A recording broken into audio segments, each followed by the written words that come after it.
Hello friends, నేను Shravani. Welcome to అమోఘమైన రుచులు. ఈరోజు మన వీడియోలో సీజన్లో మాత్రమే దొరికే ఆకాకరకాయలతో ఒక మంచి కర్రీ రెసిపీని మీతో షేర్ చేసుకుంటున్నాను. ఈ ఆకాకరకాయల్లో ఎన్నో మెడిసినల్ ప్రాపర్టీస్ ఉన్నాయి. వీటినే అడవి కాకరకాయలు, బోడ కాకరకాయలు అని కూడా అంటారు. ఇవి ఆరోగ్యానికి చాలా మంచిది. అలాగే వీటితో సరైన పద్ధతిలో కర్రీని ప్రిపేర్ చేస్తే టేస్ట్ కూడా చాలా చాలా బాగుంటుంది. మరి దీన్ని తయారు చేసుకునే ఆ ప్రాసెస్లోకి వెళ్లే ముందు మన ఛానల్ని ఇంతవరకు సబ్స్క్రైబ్ చేయని వాళ్ళు ఉంటే తప్పకుండా సబ్స్క్రైబ్ చేయండి. అలాగే వీడియోని లైక్ చేయడం అసలు మర్చిపోకండి. ఇప్పుడు ప్రాసెస్ని స్టార్ట్ చేసేద్దాం.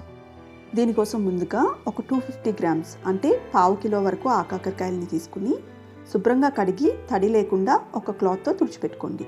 ఇప్పుడు వీటికున్న చివర్లని ఒక నైఫ్తో కట్ చేసి తీసేయండి. ఆ తరువాత మీకు నచ్చిన షేప్స్లో ముక్కల్ని కట్ చేసుకోండి. ఈ కర్రీ కోసం నేను ఆకాకరకాయలని ఇలా రౌండ్గా చక్రాలుగా కట్ చేస్తున్నాను. మీకు నచ్చినట్లుగా మీరు కట్ చేసుకోవచ్చు. ఆకాకరకాయలు కొంచెం ముదిరినవైతే అందులో ఇలా రెడ్ కలర్లో గింజలు ఉంటాయి. ఈ గింజల్ని ఇష్టపడేవారు డైరెక్ట్గా ఇలాగే కర్రీని ప్రిపేర్ చేసుకోవచ్చు. లేదు గింజలు ఇష్టం లేదనుకుంటే ఇలా వీటిని రిమూవ్ చేసుకోండి. యాక్చువల్గా గింజలు ఉంటే కర్రీ టేస్ట్ బాగుంటుంది. సో మీ చాయిస్ని బట్టి మీకు నచ్చిన విధంగా కర్రీని ప్రిపేర్ చేసుకోవచ్చు. ఆకాకరకాయలు ఒకవేళ లేతగా ఉంటే అందులో గింజలు ఉండవు. ఒకవేళ ఉన్నా కూడా వైట్ కలర్లో సాఫ్ట్గా ఉంటాయి. సో వీటిని తీయాల్సిన అవసరం లేదు. ఇలా అన్ని ఆకాకరకాయలని కట్ చేసుకుని రెడీ చేసి పక్కన పెట్టుకోండి.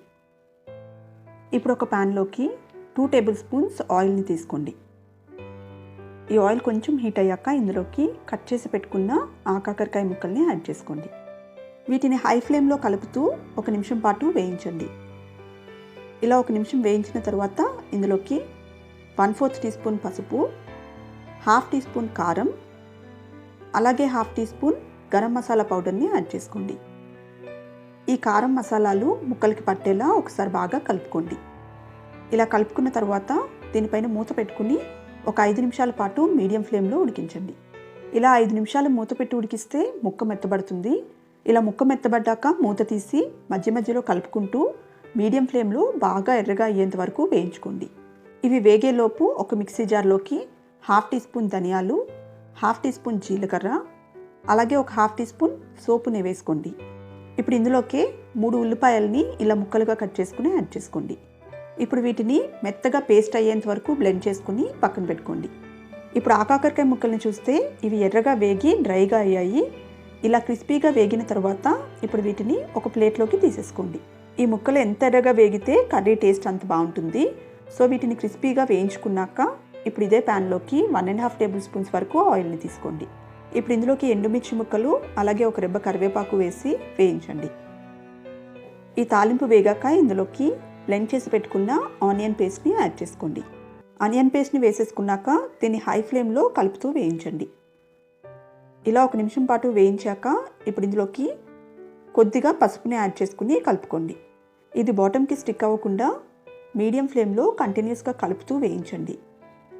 ఒక 50% వరకు వేగిన తర్వాత ఇప్పుడు ఇందులోకి 1 టీ స్పూన్ అల్లం వెల్లుల్లి పేస్ట్ని యాడ్ చేసుకోండి. ఇప్పుడు దీన్ని ఒకసారి కలుపుకుని ఈ ఉల్లి అల్లం వెల్లుల్లి పచ్చివాసన అంతా పోయేంత వరకు ఎర్రగా వేయించండి.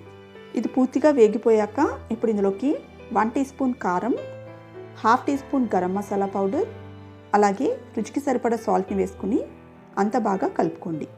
ఇలా సాల్ట్ వేసి కలుపుకునేసరికి ఈ పేస్ట్ అంతా కూడా ప్యాన్ నుంచి సెపరేట్ అవుతూ ఉంటుంది. ఇప్పుడు ఇందులోకి మనం వేయించి పెట్టుకున్న ఆకాకరకాయ ముక్కల్ని యాడ్ చేసుకోండి. ఇప్పుడు ఈ ఆనియన్ పేస్ట్ ముక్కలకి పట్టేలా ఒకసారి బాగా కలుపుకోండి. ఇలా కలుపుకున్న తర్వాత ఇందులోకి 1 గ్లాస్ వాటర్ని యాడ్ చేసుకుని మరొకసారి మిక్స్ చేసుకోండి. ఇలా మిక్స్ చేసుకున్నాక ఇప్పుడు దీనిపైన మూత పెట్టుకుని ఒక 3-4 నిమిషాల పాటు లో ఫ్లేమ్లో ఉడికించండి.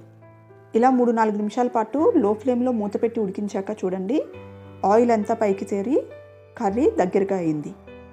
ఇప్పుడు ఒకసారి ముక్క ఉడికిందో లేదో చెక్ చేసుకోండి. లో ఫ్లేమ్లో ఉడికించాం కాబట్టి ఏ డౌట్ లేకుండా ముక్క సాఫ్ట్గా ఉడికిపోతుంది. చూడండి ఇలా ఈజీగా కట్ అయితే ముక్క 100% ఉడికిపోయినట్లే. ఇప్పుడు ఇందులోకి ఒక పావు కప్పు వరకు ఆల్రెడీ కాచిన పాలను యాడ్ చేసుకోండి. ఇలా పాలు యాడ్ చేయడం వలన కర్రీకి మంచి డెలీషియస్ టేస్ట్ వస్తుంది. సో స్కిప్ చేయకండి. ఇప్పుడు మూత పెట్టుకుని ఒక 2 నిమిషాల పాటు లో ఫ్లేమ్లో ఉడికించండి. 2 నిమిషాలు అయ్యేసరికి పాలు ఎగిరిపోయి పర్ఫెక్ట్ గ్రేవీ కన్సిస్టెన్సీతో ఆకాకరకాయ కూర రెడీ అవుతుంది. ఈ ప్రాసెస్లో ఆకాకరకాయ కర్రీని ప్రిపేర్ చేసుకుంటే రైస్లోకి అలాగే రోటీస్లోకి కూడా చాలా చాలా బాగుంటుంది. మరి ఈ టేస్టీ అండ్ హెల్దీ కర్రీని తప్పకుండా మీరు కూడా ట్రై చేయండి అండ్ మీకు ఎలా వచ్చిందో నాతో కమెంట్స్లో షేర్ చేసుకోండి. ఇక ఈ వీడియో మీకు నచ్చితే తప్పకుండా లైక్ చేసి మీ ఫ్రెండ్స్ అండ్ రిలేటివ్స్కి షేర్ చేయండి.